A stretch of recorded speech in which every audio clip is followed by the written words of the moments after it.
네, 2시 50분 향해 가고 있습니다. 양시장 여전히 빨간불 들어와 있고요. 0.6에서 7%의 오름세를 나타내고 있습니다. 오늘 외국인 수급 받쳐드리고 있다라고도 전해드렸는데요. 이런 상황에서 무엇을 봐야 될지 오늘 실시간 특징주 두 분과 함께 정리해 보겠습니다. 레모니서치 김민수 대표, 이상엽 이사 나왔어요. 어서 오세요. 안녕하십니까. 시장의 분위기가 그래도 좋습니다. 이 안에선 어떤 종목이 좋을지 혹은 나쁠지 첫 번째 실시간 특징주부터 확인해 보시죠. UAE 통큰 투자, 수소주가 상승하고 있습니다. 이번에 아랍에미리트 순방에 따른 협력 기대감이 있었고 사실 지난주만 해도 원전 방산이 탑이었다면 오늘은 사실 원전주들 생각보다 안 가고요. 방산주 하락하는 종목 나오고요. 반대로 좀 수소 관련주들이 움직여요. 어떤 내용이 있었기에 이러는 건지 김민수 특파원. 또 저를 보내셨습니까? UAE 다녀오셨습니까?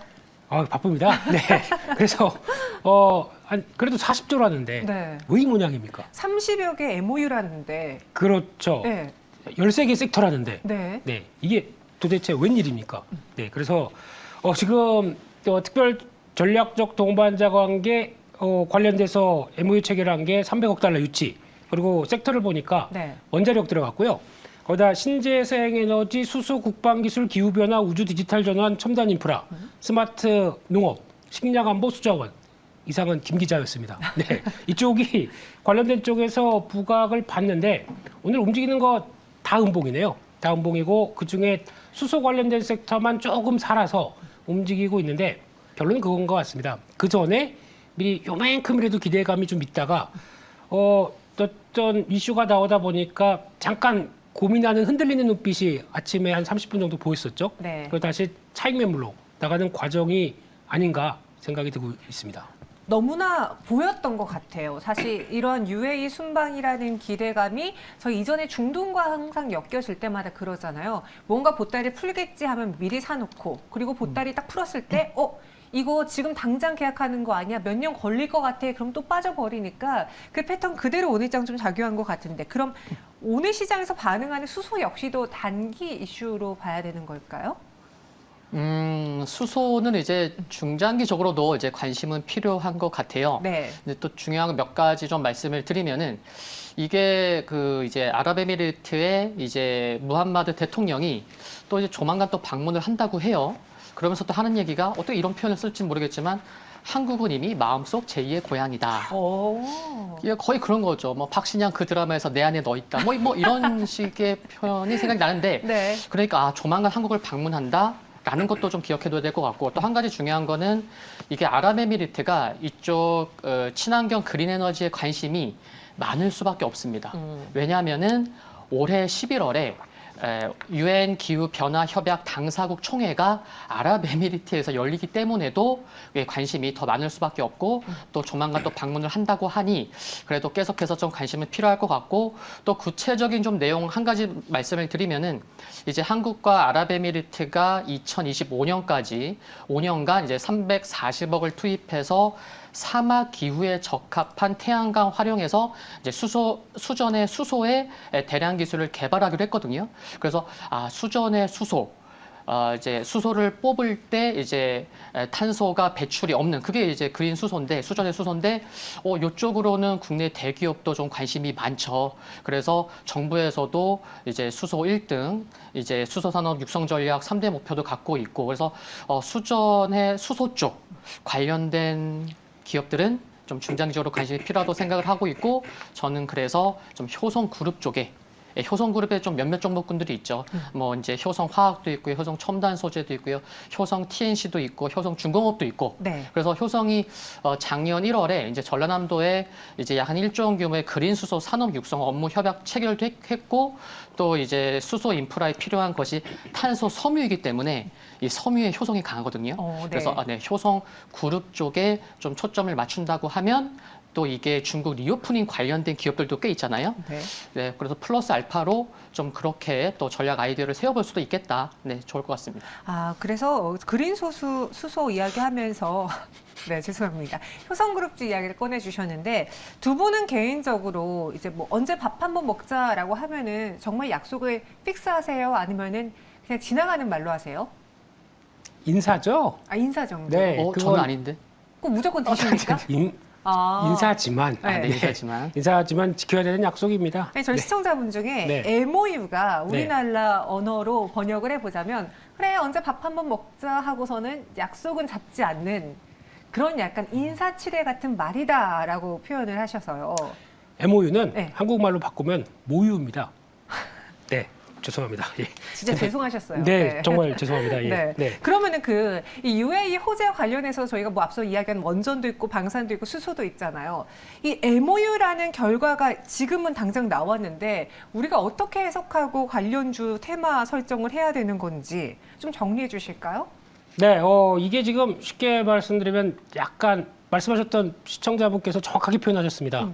하긴 하려고 큰 그림을 그렸죠. 네. 그러면 언제가 아니라 그러면 어디서 장소 어디서 뭐 먹을지 그리고 비용은 내가 먹자고 그러니까 사야 되겠네요. 네. 그렇죠. 예, 이런 거 딱 따지기 시작해야 되겠죠. 그게 나오는 게 저희 이사님이 아주 날카롭습니다. 특히 11월 달까지 바라보면서 빅픽처를 딱 그려주시지 않습니까? 네. 그러니까 그런 변화가 나왔을 때 좀 더 구체화된 거 나왔을 때 움직이겠다라고 하는 반응들이 아직은 시장에 보인다고 봐야 될 것 같고요.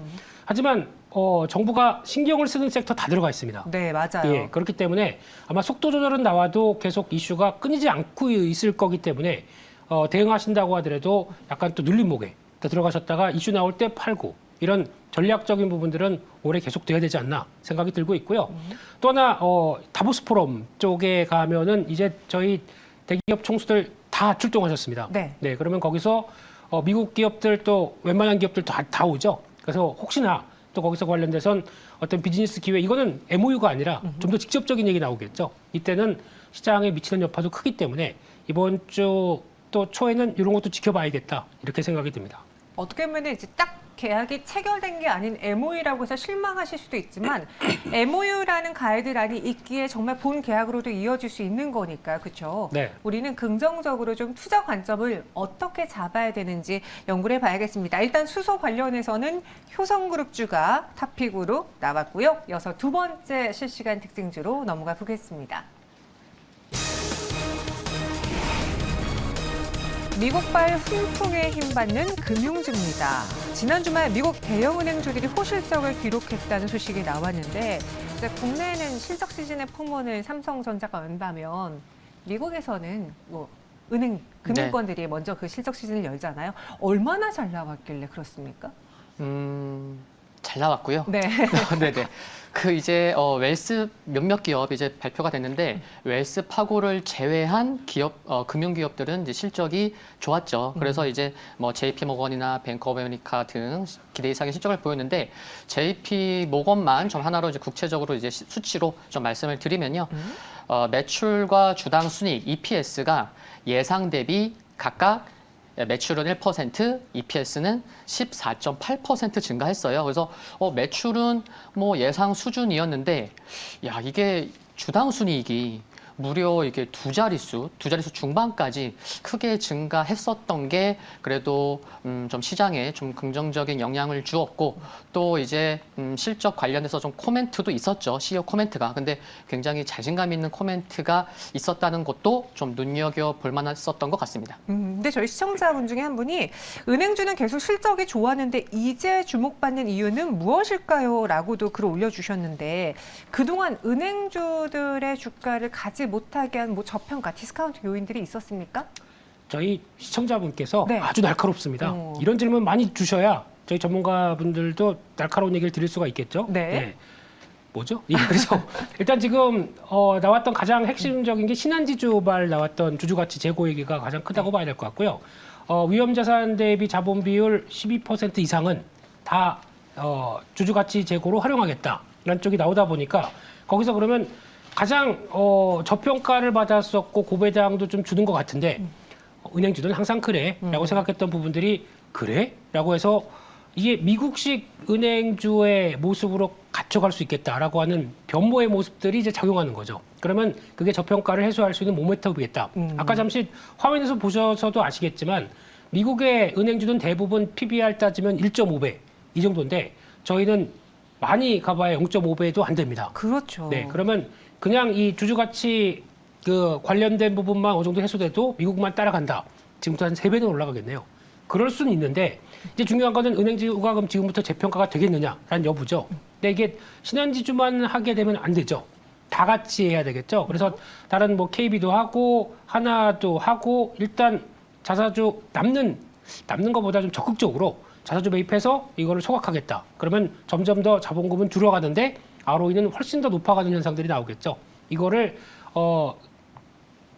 매부도 좋고 누이도 좋고 하는 전략이 나오면 상당히 앞으로 긍정적일 수는 있겠다. 근데 그 이제 딱 물꼬는 텄는데 다 같이 동참하느냐 이 여부가 가장 중요하다고 봐야 될 것 같습니다. 그리고 또 저희 시청자분 한 분은 네. 외국 은행이랑 국내 기업들의 그 수익 구조가 다른 거를 꼽아주셨어요. 그러니까 다시 말해서 우리가 생각했을 때 은행들은 돈을 버는 걸 예대 마진을 통해서 번다.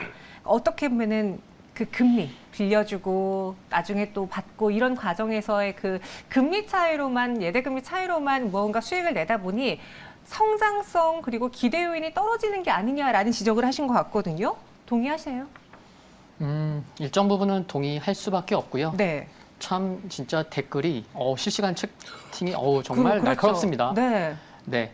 따라해봤습니다. 아, 네. 이제 또 이 관점에서 중요한 것도 한 가지 말씀을 드리면은 이게 정말 이어질지 연관이 될지는 모르겠지만 그래도 체크 포인트라고 생각을 해서 말씀을 드리면 지난주에 추경호 부총리가 이런 얘기를 했습니다. 2023년 올해를 코리아 프리미엄의 원년으로 만들겠다라고 얘기를 했는데 그러다 보니까 이제 국내 투자 환경을 글로벌 스탠다드에 부합시키겠다라고 이제 얘기를 한 거죠. 그래서 이 부분 관련돼서 뭐 내년 하반기에 바뀌는 게 뭐가 있고요. 올해 바뀌는 게 뭐가 있고요. 즉 몇 가지가 있거든요. 거기에 또 이제 배당도 얼마 주겠다는 거를 빨리 좀 발표하는 그런 것도 좀 이제 변경이 될 것 같은데 그렇다고 하면은 올해를 코리아 프리미엄의 원년으로 잡어? 그러면 아까도 이제 화면에서 봤지만 이 부분이 정부에서도 좀 관심이 클 수밖에 없겠죠. 그렇다고 하면은 주주환원 정책을 이제 결정하는 입장에서는 여러 금융 지주사들이 정부의 좀 눈치도 좀 볼 수 있는 그런 해가 올해라고 한다면 중장기적으로는 뭔가 조금 바뀔 수 있는 큰 그림에서는 이 부분도 계속해서 좀 관심 있게 보시면 좋을 것 같습니다. 그럼 올해 두 분이라면은 금융주를 투자하시겠어요? 사실 금융 안에서도 은행의 비중이 큰 쪽이 있고 증권 쪽의 비중이 큰 쪽이 있잖아요. 지난해 같은 경우는 증시가 전반적으로 좋지 않다 보니까 그래서 금융주에 대한 매력도가 그리 높지 않았거든요. 두 분 올해는 어떻게 하시겠습니까? 일단 앞서 잠깐 말씀하셨던 게 미국과 한국의 금융사를 비교하셨는데 네. 한국은 약간 이제 느낌이 금융 지주죠. 그러다 보니까 다 담겨 있습니다. 근데 미국은 약간 IB 성격이라고 그래서 맞아요. 투자은행 성격이 더 강하죠. 그러다 보니까 무조건 수익성입니다. 네. NIM 따지는 거 가지고 그 비율을 자본을 늘려서 그걸 가지고 투자를 하는 입장이다 보니까 차이가 클 수밖에 없겠죠. 그런데 중요한 거는 지금 최근에 고민이 상당히 많습니다. 이거 따라가야 되냐 말아야 되냐. 근데 일단은 안 가려고요. 네. 지금 단기적으로는 비중 많이 올랐으면 비중을 좀 정리했다가 앞서 말씀드린 시나리오 그대로입니다. 나머지 금융사들도 다 우리도 하겠다 이런 쪽으로 나가게 되면 그때는 폭발할 것 같습니다. 근데 그 전 단계에서 뭔가 퍼즐을 나머지 회사들이 맞춰주는지 그거 봐야 될 것 같고요.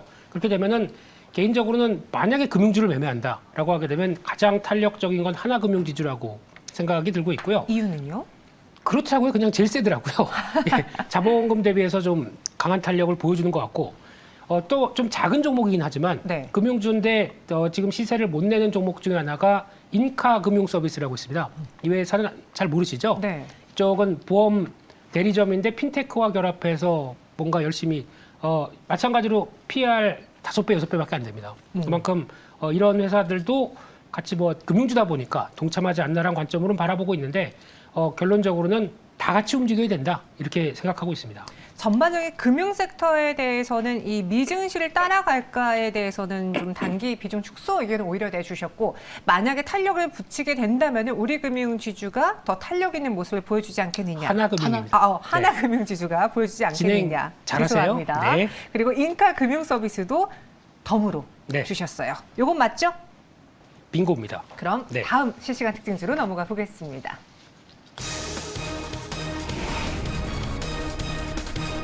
비트코인 2만 달러 돌파, 비덴트도 바닥 탈피할까요? 비트코인이 2만 달러를 돌파한 게 지난해 11월 9일 이후 처음입니다. 뭐 그래서 그런가 지난 거래부터 비덴트가 좀 반등이 강하게 나오고 있어요. 네네. 이제 비트코인 관련주가 굉장히 많은데 그중에 이제 대표적인 종목이 이제 비덴트죠. 근데 최근에는 뭐 이게 비덴트의 뭐 최대 주주도 있고 최대 주주에 또 최대 주주 또 관련돼서 뭐 그런 기업들이 또 이슈가 있다 보니까 또 이제 비트코인 흐름도 좀 안 좋았어서 좀 지지부진한 흐름을 보였는데 지난주 한 주의 비트코인 상승률이 21.86%였어서 21년 2월 이후에 거의 2년 만에 최고의 상승률을 보였는데요. 중요한 거를 제가 이제 캔들까지 좀 확인해 보니까 지난주 12월 CPI 발표 전후로 해서 장대 양봉이 4개가 나왔어요. 네, 그러면서 하나로 따지면은 이제 2,200만 원, 한 주당 2,200만 원에 한 2,600만 원까지 상승을 한 것을 봤을 때는 글로벌 시장에서도 지난주에 발표됐었던 12월 CPI 발표가 참 의미가 있기도 했지만 비트코인 시장에서도 참 의미 있는 흐름을 낼 수 있을 정도로 참 중요한 의미를 담고 있는 게 아닌가. 뭐 그렇게 설명드릴 수 있을 것 같습니다. 비트코인의 가격이 특히나 미 CPI 발표 이후에 더 변동성이 크게 우상향의 모습을 보여줬다라고 하셨는데, 국내 증시 안에서도 이 관련주들이 좀 많거든요. 거래소 지분을 갖고 있다거나 2022년도 워낙 주가 성적표가 좋지 않았던 관련주들인데 네. 올해는 좀 어떨지, 또 저가 매수에 대한 매력이 있어도 워낙 변동성이 큰 종목들이라서 좀 약간의 투기성 이런 것도 좀 조심을 해야 되는 건지 어떻게 전략을 세워볼까요? 여기서 제가 제일 궁금한 건 그래도 우리 앵커님께서는 약간 네. 지금 이렇게 막 올라갑니다. 네. 네, 비트코인 올라가면 코인 좀 해볼까라는 생각 드세요? 당연히 되죠. 네, 팔아야겠네요. 네. 그렇게 결론이 날 수밖에 없는 게. 근데 저는 약간 네. 그건 있어요. 네. 당연히 하고 싶은데 아마 저와 같은 생각을 갖고 있는 사람은 이미 이전에 비트코인을 사서 물려있기에 더 살 수 없다. 신규 진입은 어려울 것 같다. 그 물타는 심정으로요? 네. 그러니까 지금 비트코인이나 가상화폐가 움직일 때 조건이 2개입니다. 첫 번째는 달러가 약세로 가죠. 지금 그런 현상 나오고 있습니다. 게다가 유동성이 공급돼야 됩니다. 그러면 금리가 인상기조 멈추고 이제 인하한다라는 얘기가 나오기 시작해야 강해지겠죠. 근데 지금 시장은 먼저 반응하고 있죠. 연말에 금리 인하할 거야. 그 기대감이 맞춰지면서 다시 여기까지 왔다. 쫓아가야 될까요? 기대감인데요. 네, 그래서 아직은 이거 가지고는 반쪽짜리 현상으로 대응할 정도라고 하게 되면 아직은 아닌 것 같다라는 생각이 들고 있고요. 그 관련주 앞서 이 이사님이 계셨던 비덴트, 네. 우리기술투자, 뭐 한화투자증권 이런 것들 다 영향을 끼칠 텐데 그냥 저점 매수하셨던 분 계시면은 파시는 게 맞지 않나라는 관점으로 바라보고 있습니다. 오히려 매도 똑같으십니까? 네, 추가 상승은 가능할 수는 있는데 이게 비트코인이 올라간다고 해서 그 주가가 이렇게 연동되는 그런 흐름이 조금 이제 이미 깨졌죠. 깨진 지 좀 오래가 돼서 네. 비트코인이 좀 상승한다고 하더라도 그 밖에 관련된 이슈가 좀 중요하지 않을까라고 생각이 들고 제가 홈페이지까지 들어가 봤어요. 네. 홈페이지 들어가 보니까 Our Service 해갖고 이제 3가지가 얘기가 나오더라고요. 근데 3가지 중에서 한 가지가 이제 뭐 여기 보실 때 뭐 암호화폐, 네. 블록체인, TV 로직. 근데 TV 로직 사업부는 조금 이제 작년에도 매출 목표가 150억이라고 했는데 채웠대요. 그래서 올해는 뭐 4월 달에 관련된 이제 국제 전시회에서 나가서도 모니터도 이제 뭐 세대 이제 출품한다. 그런 일정도 있긴 한데 2019년도부터 이제 최근 한 3년 동안 또 매출이 200억도 좀 안 돼서 참 이게 비트코인만 가지고 주가를 좀 얘기하기에는 좀 어려운 부분이 있다라는 거. 비트코인의 영향력이 이 관련주들에게 예전만 하지 못하다. 그래서 반등 시에는 어느 정도 비중을 축소해보는 게 어떻겠느냐라는 의견을 드렸습니다. 참고해 보시고요. 오늘의 3가지 특징주 2분과 함께 알아봤어요. 고맙습니다.